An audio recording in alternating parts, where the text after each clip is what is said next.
नमस्कार मित्रों, मैं शुभम जैन एक बार फिर से आपके साथ। और आप सब कैसे हैं? आशा है कि सभी कुशल मंगल और स्वस्थ होंगे और घर पर रहकर अपनी पढ़ाई जो है वो सुचारू रूप से कर रहे होंगे, क्योंकि अभी घर से बाहर तो निकलना है नहीं और ज़्यादा कुछ काम भी नहीं है। तो पढ़ाई कीजिए, मज़े के साथ पढ़ाई कीजिए, क्योंकि पढ़ाई में भी एक प्रकार का अपना अलग आनंद होता है।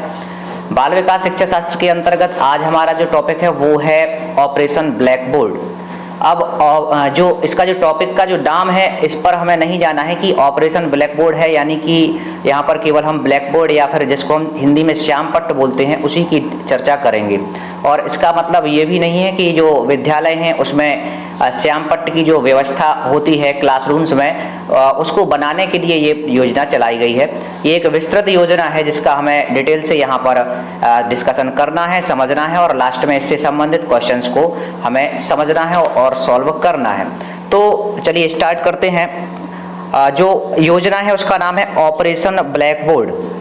ऑपरेशन ब्लैक बोर्ड योजना ये एक प्रकार की ऐसी योजना है जिसके माध्यम से प्राइमरी लेवल के जो स्कूल्स हैं, यानी कि प्राथमिक विद्यालय जो हैं उसमें शिक्षण सामग्री से संबंधित जो व्यवस्थाएं हैं, जैसे कि श्याम पट्ट की व्यवस्था, बेंचेज या क्लासरूम या क्लास टीचर्स या टीचर्स की व्यवस्था, इसके अलावा शौचालय की जो व्यवस्था होती है, बालकों और बालिकाओं के लिए अलग अलग शौचालय की व्यवस्था, पेयजल यानी कि पीने के लिए शुद्ध पानी की व्यवस्था, ये सभी व्यवस्थाएं जिस योजना के अंतर्गत बनाई जाती हैं उस योजना को नाम दिया गया है ऑपरेशन ब्लैक बोर्ड योजना।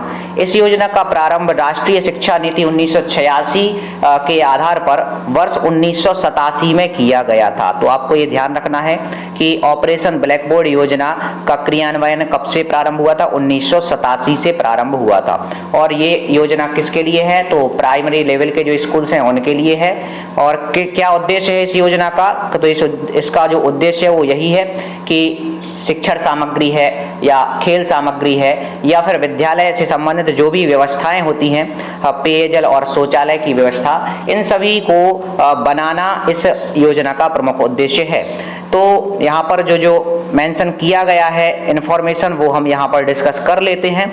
ऑपरेशन ब्लैक बोर्ड योजना शिक्षा के क्षेत्र में क्रांति है। बिल्कुल सही बात है, क्योंकि इसके माध्यम से शिक्षा से जुड़ी हुई जो सामग्री हैं, जो व्यवस्थाएं हैं, उनका क्रियान्वयन किया जाता है और बेहतर एक प्रकार से व्यवस्थाएं दी जाती हैं छात्रों को, जिससे कि उनकी शिक्षा गुणवत्ता की में जो सुधार है वो ज़्यादा अच्छे तरीके से हो सके।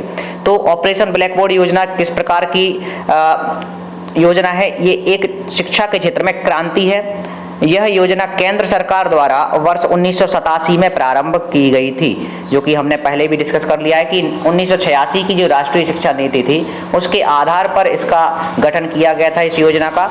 किस वर्ष? 1987 में। इसके बाद केंद्र सरकार द्वारा देश में प्राथमिक विद्यालयों में न्यूनतम सुविधाओं को उपलब्ध कराने हेतु इस योजना का प्रारंभ किया गया था। तो यहाँ से आपको ये ध्यान रखना है कि किसके द्वारा ये संचालित की गई थी? केंद्र सरकार के द्वारा, ना कि राज्य सरकारों द्वारा। केंद्र सरकार द्वारा ये स्टार्ट किया गया था योजना। और कौन से विद्यालयों में? प्राथमिक विद्यालयों में, मतलब कक्षा 1 से 5 तक के जो विद्यालय हैं उनके लिए ये योजना लाई गई थी। इसके बाद इस योजना के अंतर्गत विद्यालय को शिक्षण कराने हेतु आवश्यक सामग्रियां खरीदने के लिए न्यूनतम फंड दिया जाता है। यानी कि केंद्र सरकार द्वारा इस योजना के क्रियान्वयन के लिए जिन चीज़ों की आवश्यकता होती है विद्यालय में, चाहे वो शिक्षण सामग्री हो, श्याम पट्ट है, बेंचेज हैं, चौक है, डस्टर है, और खेल सामग्री होती हैं, विभिन्न प्रकार के खेल आयोजित होते हैं बच्चों के लिए, तो खेल सामग्री होती है। तो इन सभी सामग्रियों को खरीदने के लिए एक फंड दिया जाता है केंद्र सरकार के द्वारा। आगे लिखा हुआ है ऑपरेशन ब्लैक बोर्ड योजना के तहत शिक्षकों के पदों पर 50% महिलाओं के लिए आरक्षित किया गया। यहाँ पर आपको ध्यान रखना है कि इस योजना के अंतर्गत जो शिक्षकों की व्यवस्था की गई विद्यालयों में, उसमें 50% क्या होना चाहिए? महिला शिक्षक होना चाहिए। यानी कि अगर कम से कम 2 शिक्षक हैं तो उसमें 1 महिला शिक्षक अवश्य होना चाहिए। तो 50% महिलाओं के लिए आरक्षित किया गया तथा शिक्षकों के प्रशिक्षण पर जोर दिया गया।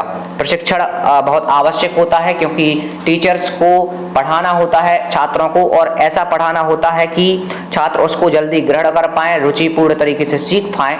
तो इस वजह से शिक्षकों को विभिन्न प्रकार की जो प्रशिक्षण या ट्रेनिंग है वो भी दिए जाने पर जोर दिया गया। स्कूल में पक्का कमरा, स्वच्छ पेयजल और शौचालय बालक तथा बालिकाओं के लिए आदि सुविधाओं के निर्माण पर जोर दिया गया। देखिए ब्लैक बोर्ड योजना जो थी, ऑपरेशन ब्लैक बोर्ड, इसमें किन किन बातों का ध्यान रखा गया कि जो क्लासरूम है वो पक्के हों, मतलब कि उसमें कहीं से भी लीकेज नहीं होता हो। बरसात के मौसम में अगर बारिश वगैरह होती है तो लीकेज ना होता हो छतों से, रूम में बच्चों को किसी प्रकार की परेशानी ना जाए, पढ़ाई में व्यवधान उत्पन्न ना हो, और बच्चों के पीने के लिए स्वच्छ जल की आपूर्ति होती रहे, स्वच्छ पेयजल, और शौचालय बालक और बालिकाओं के लिए अलग अलग शौचालय की व्यवस्था। ये सभी ऑपरेशन ब्लैक बोर्ड योजना के अंतर्गत आते हैं और इन सुविधाओं के निर्माण पर जोर दिया जाता है। आगे बढ़ते हैं। ऑपरेशन ब्लैक बोर्ड का अर्थ। तो ऑपरेशन का अर्थ होता है युद्ध स्तर पर अभियान चलाकर किसी कार्य को शीघ्रतापूर्ण रूप से पूरा करना। ऑपरेशन का क्या अर्थ होता है? युद्ध स्तर पर, मतलब कि बहुत ही तेजी से अभियान चलाकर किसी कार्य को बहुत स्पीड में पूरा करना ऑपरेशन कहलाता है। और ऑपरेशन ब्लैक बोर्ड को हम शॉर्ट में बोलते हैं, ऑपरेशन को ओ ब्लैक को वो बी और बोर्ड को बी, यानी कि OBB। ऑपरेशन ब्लैक बोर्ड विद्यालय में आवश्यक उपकरणों का प्रतीक है। प्राथमिक विद्यालयों में न्यूनतम आवश्यक सामग्री को उपलब्ध कराना ऑपरेशन ब्लैक बोर्ड योजना का उद्देश्य था। ये हम पहले भी डिस्कस कर चुके हैं स्टार्टिंग में कि जो प्राथमिक विद्यालय हैं उनमें न्यूनतम आवश्यक सामग्री को उपलब्ध कराना ब्लैक बोर्ड योजना का उद्देश्य था। आगे ऑपरेशन ब्लैक बोर्ड योजना का प्रारंभ, कब इसका प्रारंभ हुआ, किस तरह से हुआ, वो हम यहाँ समझेंगे।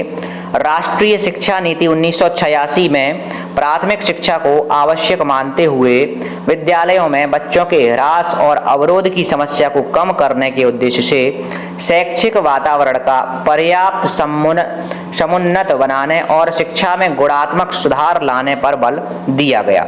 देखिए किस अनुशंसा पर ये योजना स्टार्ट की गई? राष्ट्रीय शिक्षा नीति 1986, ये आपको याद रखना है। और प्राथमिक शिक्षा, प्राथमिक स्कूल्स के लिए, ये जो प्राइमरी स्कूल्स होते हैं उनके लिए ये योजना लाई गई। और इसका जो उद्देश्य था वो क्या था कि विद्यालय में बच्चों के जो ह्रास हो रहा है, यानी कि कमी आ रही है, और अवरोध यानी कि उसमें जो रुकावटें उत्पन्न हो रही हैं शिक्षा में, उन समस्याओं को कम करने के उद्देश्य से एक ऐसा वातावरण निर्मित किया जाए कि उसमें बालक अपने आप को क्या बना पाएं, उन्नत बना पाएं, और शिक्षा में उनमें गुणात्मक सुधार आए, इस चीज पर बल दिया गया। विद्यालयों के आकर्षक वातावरण और रुचिकर पाठ्यक्रम एवं शिक्षा विभाग द्वारा अनेक प्रयास किए गए। इसी उद्देश्य से राष्ट्रीय शिक्षा नीति 1986 की कार्य योजना में ऑपरेशन ब्लैक बोर्ड मिशन चलाने की संकल्पना की गई। ऑपरेशन ब्लैक बोर्ड योजना का उद्देश्य प्राथमिक विद्यालय में पाठ्य पुस्तक सामग्री, ये लाइन आपको अच्छे से पढ़ना है, सुनना है, समझना है।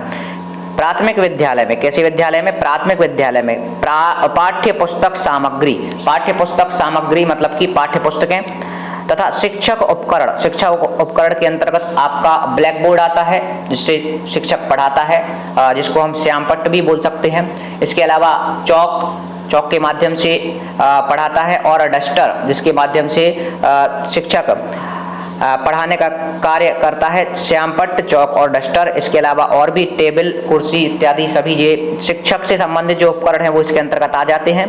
तो पाठ्य पुस्तक सामग्री तथा शिक्षक उपकरण जैसे श्यामपट्ट, स्वच्छ पेयजल, शिक्षकों की व्यवस्था, शौचालय आदि आवश्यक सुविधाओं की व्यवस्था को सुनिश्चित करना इस योजना का उद्देश्य है।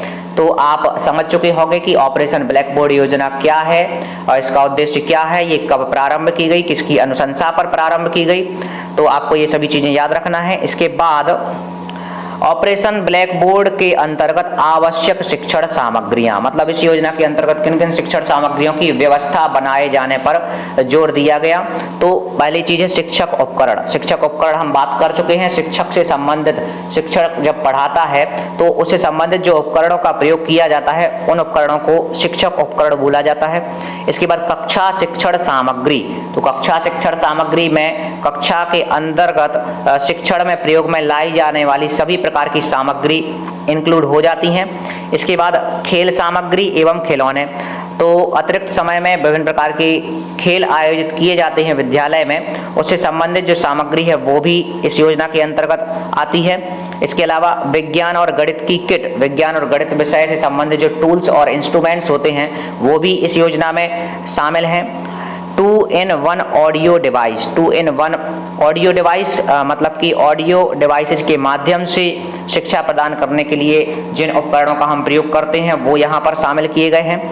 लघु औजार किट, लघु औजार किट का मतलब है कि अगर कोई बच्चा खेलते हुए या फिर किसी प्रकार से घायल हो जाता है, घाव उत्पन्न हो जाता है या खून वगैरह, ब्लड वगैरह आ जाता है, तो फिर एक सूक्ष्म रूप से एक किट तैयार की जाती है एक बॉक्स में, जिसको हम बोलते हैं लघु औजार किट।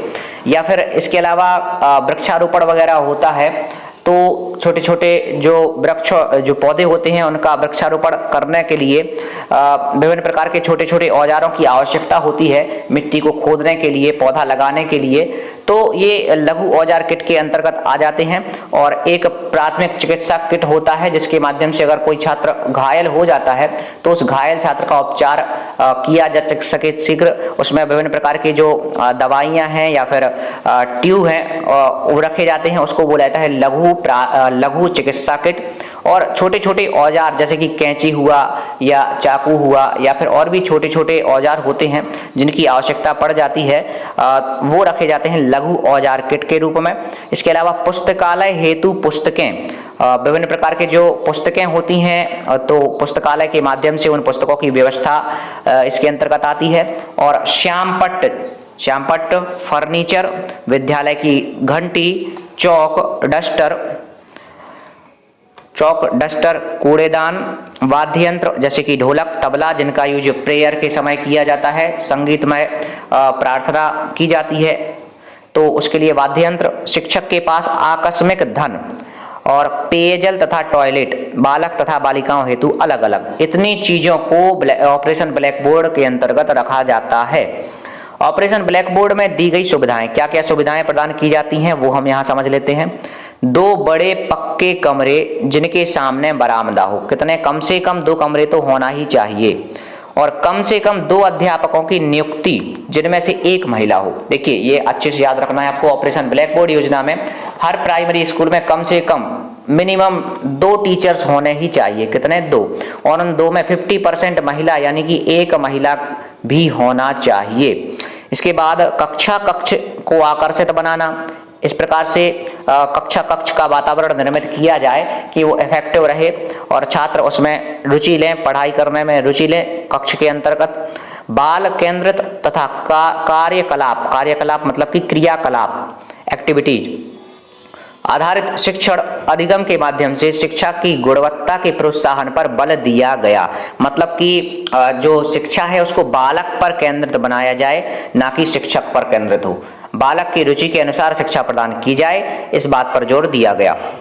विद्यालय में प्रभावी रूप से कार्य करने के लिए भवन, अध्यापकों एवं शिक्षण सामग्री के संबंध में स्पष्ट सुविधाओं का उल्लेख किया गया।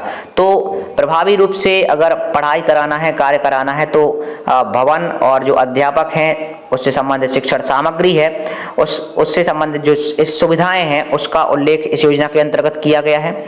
1987-88 में ऑपरेशन ब्लैक बोर्ड को लागू किया गया। 1992 में इस योजना के क्रियान्वयन का मूल्यांकन करके निम्न संशोधन किए गए। तो 1987 में इसका गठन किया गया था और 1987-88 में ऑपरेशन ब्लैक बोर्ड लागू किया गया और 1992 में इसका थोड़ा वैल्यूएशन करके इसमें कुछ संशोधन किया गया, जो कमियां थी उनको दूर करने के लिए। तो देख लेते हैं क्या क्या संशोधन किए गए। वर्तमान में ऑपरेशन ब्लैक बोर्ड योजना को शेष विद्यालय विशेषकर अनुसूचित जाति, अनुसूचित जनजाति के क्षेत्रों में स्थित विद्यालय में जारी रखा जाए। मतलब कि जो जनजाति विभाग के स्कूल होते हैं, अनुसूचित जाति और अनुसूचित जनजाति विभाग के जो स्कूल होते हैं, जो क्षेत्र होते हैं, वहाँ पर ये विद्यालय स्थापित किए जाएं और उनमें शिक्षण कार्य जारी रखा जाए। उच्च प्राथमिक विद्यालय तथा ऑपरेशन ब्लैक बोर्ड योजना का विस्तार किया जाए। यानी कि अपर प्राइमरी लेवल के जो स्कूल्स हैं उनका विस्तार किया जाए, उनमें वृद्धि की जाए और ऑपरेशन ब्लैक बोर्ड योजना का विस्तार किया जाए। बच्चों के नामांकन संख्या के आधार पर प्राथमिक विद्यालय में 3 अध्यापक एवं 3 कमरे की व्यवस्था की जाए। बच्चे की नामांकन संख्या से तात्पर्य ये है कि उसमें कितने बच्चे पढ़ रहे हैं, उसकी स्ट्रेंथ क्या है विद्यालय की, उस स्ट्रेंथ को ध्यान में रखते हुए विद्यालय में शिक्षक होना चाहिए। कम से कम 2 शिक्षक तो होना ही चाहिए और अगर नामांकन संख्या ज़्यादा है, ज़्यादा छात्र पढ़ रहे हैं तो 3 अध्यापक होना चाहिए और 3 कमरों की व्यवस्था होना चाहिए। ऑपरेशन ब्लैक बोर्ड योजना की विशेषताएं, इसके जो क्या क्वालिटीज हैं, क्या इसकी विशेषताएं हैं, क्या कैरेक्टरिस्टिक्स हैं, वो हम यहाँ पर समझेंगे। तो सबसे पहली विशेषता है कि विद्यालय तथा कक्ष को आकर्षक बनाने पर जोर दिया गया। विद्यालय तथा कक्ष यानी कि क्लासरूम्स जो हैं उनको इफेक्टिव बनाया गया इस माध्यम से। छात्र केंद्रित और क्रियाकलाप आधारित शिक्षण अधिगम सामग्री का प्रयोग किया गया और शिक्षण अधिगम को सुरुचिपूर्ण और बोधगम्य बनाया जा सके, इसका प्रयास किया गया। यानी कि बालक केंद्रित शिक्षा होनी चाहिए और कक्ष का वातावरण इस प्रकार होना चाहिए कि बच्चे पढ़ने में रुचि लें और शिक्षण से संबंधित जो अधिगम सामग्री है उनका प्रयोग किया जाए। विद्यालय के प्रभावी रूप से कार्य करने के लिए भवन, अध्यापकों एवं शिक्षण सामग्री के संबंधों में स्पष्ट सुविधाओं का उल्लेख किया गया। अध्ययन अध्यापन प्रक्रिया के लिए न्यूनतम मदों का उल्लेख किया गया। यानी कि अध्ययन और अध्यापन प्रक्रिया के लिए हमें फंड की आवश्यकता होती है, उसके लिए मद बनाया गया और प्रत्येक मद, यहाँ पर आपको सुधार कर लेना है, यहाँ मद लिखा हुआ है। प्रत्येक मद की गुणवत्ता बनाए रखने के उद्देश्य से आपूर्ति की जाने वाली प्रत्येक मद के मानक तय तथा उसकी विशेषताएं निर्धारित की गई। यानी कि विभिन्न प्रकार के मद के माध्यम से जो सामग्रियां हैं उनका विस्तार किया गया इस योजना के अंतर्गत। अब इससे संबंधित हम कुछ प्रश्न देख लेते हैं। अगर आपने अभी तक इस लेक्चर को अच्छे से समझा है तो आप सभी प्रश्नों के सही उत्तर दे सकते हैं और आप कमेंट बॉक्स के माध्यम से बताएंगे कि आपने कितने क्वेश्चंस के सही उत्तर दिए हुए हैं। हमारा जो पहला क्वेश्चन है उसमें लिखा हुआ है ऑपरेशन ब्लैक बोर्ड प्रारंभ किया गया। कब प्रारंभ किया गया? वर्ष 1987 में प्रारंभ किया गया। यानी कि पहले विकल्प का जो राइट आंसर है वो option number B. Question number 2 लिखा हुआ है ऑपरेशन ब्लैक बोर्ड में प्रावधान है। तो ऑपरेशन ब्लैक बोर्ड में किसका प्रावधान है ये आपको बताना है। 4 विकल्प यहाँ पर दिए गए हैं। 2 कमरे 1 शिक्षक का, गलत है। 1 कमरा 2 शिक्षक का, ये भी गलत है। 2 शिक्षक 2 कमरे, ये सही है।